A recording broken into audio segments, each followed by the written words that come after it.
So inside here is the Thetford toilet system. This has its own 14-litre storage tank. So when you're traveling, you don't need to fill your water tanks up. This has its own storage tank, so you can actually stop on the side of the road, use the toilet without having to have your own water on board. To fill that storage tank up, open the filler neck, take the cap off the top.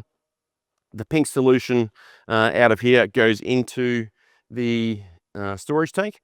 It has a gauge on the side here to tell you how full the tank is. Just make sure when you're putting the water in there, you do it nice and slowly. You can get air locks in there, which means it'll prevent the toilet from flushing. So just make sure you're putting the water in very slow, just so you don't get any air locks in there. Okay, to use the Thetford system itself, it has a lever on the bottom here. You just pull that lever up, and then that comes out, and you can take that out.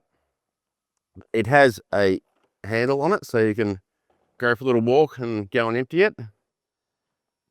Okay, to empty the system, you pull the spout round, undo the cap. It also has a pressure release valve on the back, so when you're pouring, it'll help pour and stop it splashing, so you don't get all over your shoes and things like that. Okay, on the top here, I'm just going to have to get you come a bit closer. There are 2 arrows on the top of this cover. They need to be aligned. This cover will go on that way, but it will also go on that way.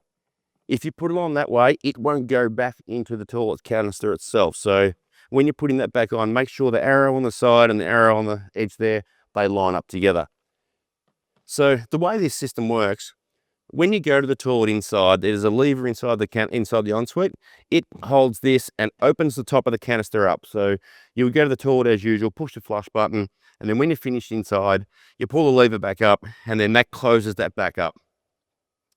After you've finished emptying it, you put the blue solution in here, some disinfectant, about a litre of water, close that back up, give it a swish around, empty that back out.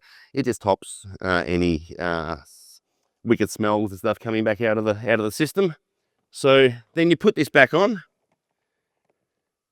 If you forget to close this, it doesn't really matter, because inside here, there's a little Y section. It will actually grab hold of that little lever, and it will actually close it for you. So if you happen to forget, which I've done now, as I'm putting that back in, you can see, or you might not be able to see, but you can see it's actually turning that, and it closes it back up. So that's now closed. So then when it goes back in, just make sure it locks in place, put the handle back in place, like so, and then you can close it up. That's how you use your toilet system.